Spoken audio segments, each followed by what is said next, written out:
समय उन लोगों के पास एक ऐसा जुनून था देश को आजादी दिलाने के लिए, हंसते खेलते फांसी पे झूले। तो सोचिए 23 वर्ष की उम्र में वो वीर शहीद अपने देश के लिए कुर्बान हो गए। इनकलाब जिंदाबाद, इनकलाब जिंदाबाद, इनकलाब जिंदाबाद।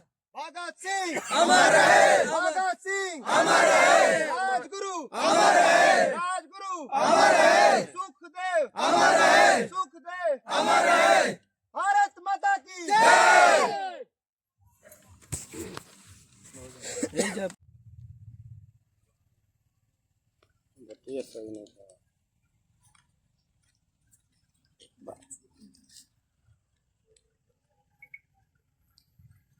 अब ये लोग कैंडल जला करके वीर शहीदों को श्रद्धांजलि देते हुए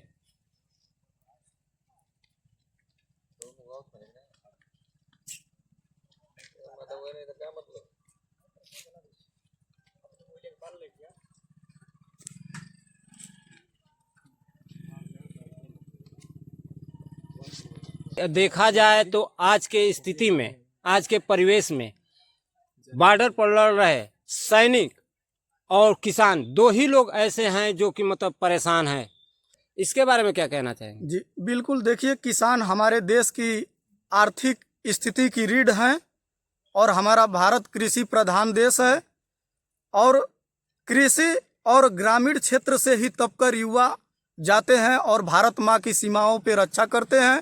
तो मैं सरकार से आपके चैनल के माध्यम से मैं सरकार से अपील करूंगा कि देश के किसानों पे और देश के सैनिकों पे जो ये 4 वर्ष की अग्निवीर भर्ती योजना लाई गई है, पुनः इस पर विचार करके पुनः पूर्व की जो भर्तियां होती थी उसको बहाल किया जाए, क्योंकि 4 वर्ष के अपने सर्विस में लोगों को पता ही नहीं चल पाएगा कि हमारा बॉर्डर कहां से कहां तक है और उनका ट्रेनिंग और समझने में ही उनकी उम्र निकल जाएगी। उनकी ये सरकार वर्तमान जो है कह रही है कि ये जो अग्निवीर सैनिक हैं युवा पीढ़ी रहेंगे तो जोश में रहेंगे।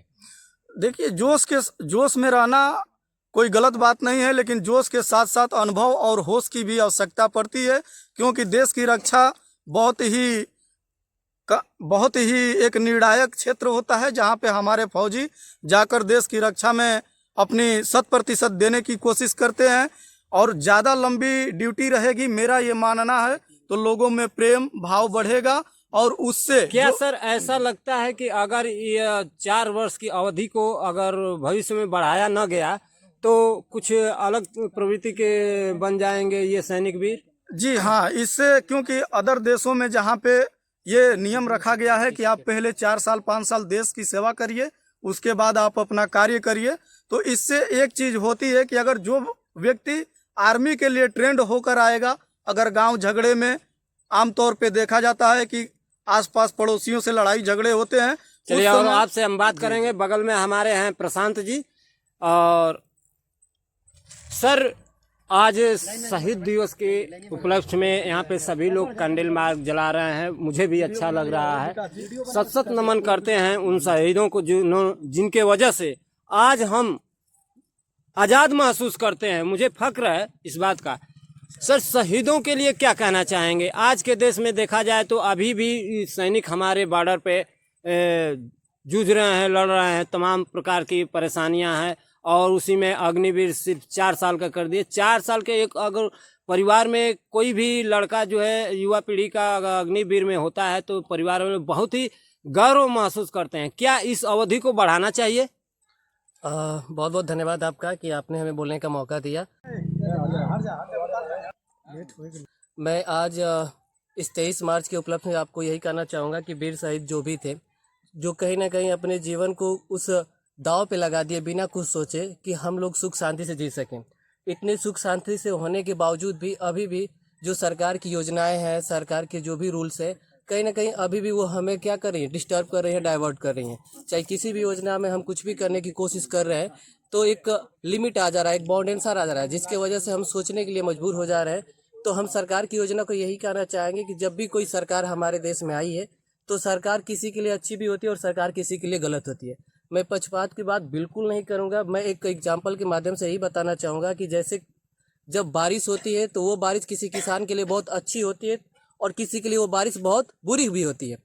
उसी तरह से सरकार आती है, जब अपनी चीज़ों को करती है तो किसी के लिए वो बहुत अच्छा होता है और किसी के लिए वो बहुत गलत होता है। तो मैं बिल्कुल अपने आज के दिन को मैं वीरों के नाम से समर्पित कर रहा हूँ। बाकी रही बात उसके लिए बहुत बहुत धन्यवाद। जय हिंद, जय भारत। जैसा कि आप देख रहे हैं यहाँ पे लगभग कहा जाए तो 60-70 के आसपास युवा पीढ़ी यहाँ पे हैं, छोटे से लेकर के बड़े। और मुझे भी बहुत फक्र होता है कि मतलब आज इस साल से शहीदों के नाम पे कैंडल मार्च जला करके उनको श्रद्धांजलि दिया जा रहा है।